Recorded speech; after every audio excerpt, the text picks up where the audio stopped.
édition de la foire du Pays d'Ayouf. Ça grossit d'année en année, non? Oui, tout à fait. Oui. Et en fait, c'est ce que l'on souhaite. Département à département, puisque quand même Aude et Ariège, seule foire bidépartementale et au-delà. Et le temps est avec nous aujourd'hui, les exposants aussi, les bénévoles sont prêts et nous allons attaquer la célèbre lentillade du Pays d'Ayouf, sous réserve cette année, nous verrons. Donc beaucoup d'exposants, beaucoup d'artisanat d'art et vraiment sélectionné là par contre sur le plateau parce qu'on a vraiment une qualité, un artisanat local terrible et on ne fait pas assez cette promotion là. Mais donc on arrivera à les faire reconnaître par le biais d'Azinat et puis d'autres médias. Et en fait je pense que nous allons passer une très très bonne journée.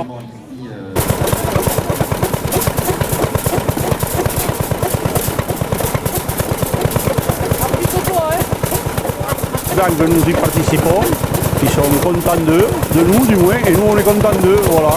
Et nous venons animer la journée chaque année, voilà. Alors je sais que vous êtes à La Vlanée, vous êtes à Mazères bien entendu, oui. Mais qu'est-ce que vous trouvez de sympathique à Montaillou? Ah ben l'accueil qu'il y a déjà, on est bien reçus et on est bien, voilà, je peux pas, voilà. Et alors vous faites quoi en fait? Vous venez avec quoi? Vos tracteurs? Bon ben voilà, nous amenons des tracteurs anciens. Puis nous amenons un trieur qui est vraiment ancien à grains. Et puis nous avons la fabrique de cordes, voilà. Et moi, mais même par rapport au début, je vois que les cordes marchent très bien.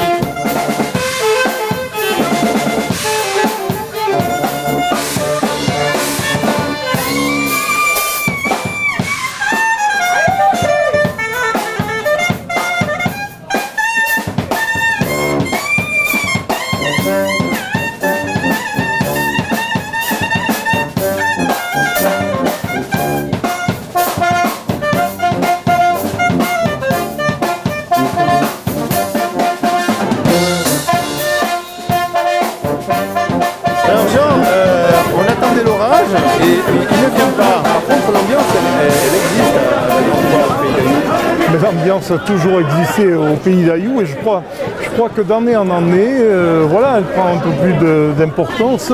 Et si on voit le nombre d'invités qui sont arrivés aujourd'hui, mais c'est impressionnant, c'est impressionnant. Je regardais tout à l'heure le parking à l'entrée du village qui est totalement plein. C'est du jamais vu à Montaillou. Et voilà, alors peut-être que Montaillou c'est magique, c'est vrai que Montaillou, le nom de Montaillou qui a une notoriété mondiale, il faut le dire, la radio qui est née ici aussi, le restaurant maintenant qui vient d'ouvrir, qu'on peut qualifier presque de gastronomique, voilà, tout ça fait que, et puis surtout le travail des bénévoles, un travail extraordinaire, le travail de Patricia Ducournau ne cessera de le dire, je sais qu'on n'aime pas qu'on la mette en avant, mais il faut le faire, parce que c'est elle et toute son équipe de bénévoles qui ont réussi cette belle journée qui n'est pas encore terminée et qui va continuer.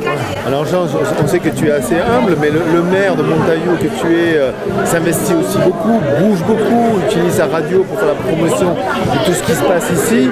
Est-ce qu'on arrive à avoir une petite fierté quand même de ce qui se passe? Écoute, moi je suis né à Montaillou, hein, donc j'ai bien sûr une fierté de réussir tout ce que j'entreprends et c'est vrai que en toute modestie, tout ce qu'on a entrepris à Montaillou, on l'a réussi. On a commencé il y a 25 ans par créer l'association Le Castellas qui a fait revivre toute l'histoire de ce village.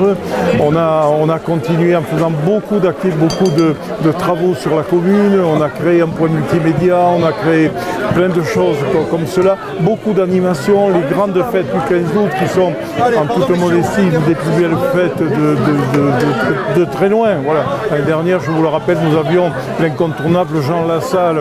Voilà. Donc aujourd'hui, je crois que Montaillou, et je suis fier bien sûr, enfin je suis fier avec modération, mais je suis très content d'avoir réussi. Et je ne suis pas seul, hein, j'ai un conseil municipal qui me suit, qui vote toutes mes actions à l'unanimité. Et ça, c'est encourageant aussi de ne pas avoir, je suis moi pour l'opposition, mais l'opposition constructive. Et c'est ce que nous avons à Montaillou et c'est pour ça peut-être que ça marche.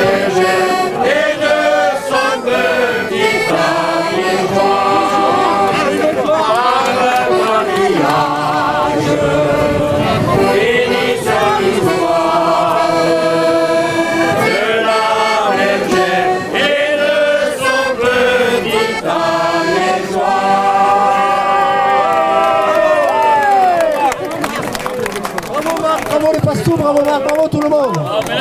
Marc, comment ça se fait qu'on passe du micro d'une radio très connue dans le milieu des Pyrénées à un chant traditionnel? Eric et Pastou, ils sont vraiment entraînants. Dès qu'on a envie de chanter avec eux, à chaque fois, ils m'attrapent et on est obligé de chanter Étoile des Neiges. J'adore cette chanson en plus. Alors, je ne connais pas toutes les paroles, surtout le début. Et c'est vrai que ça fait partie aussi. C'est normal de savoir de connaître quand même les chants des montagnes quand même, non? Je sais pas ce que tu en penses, mais c'est important, je pense.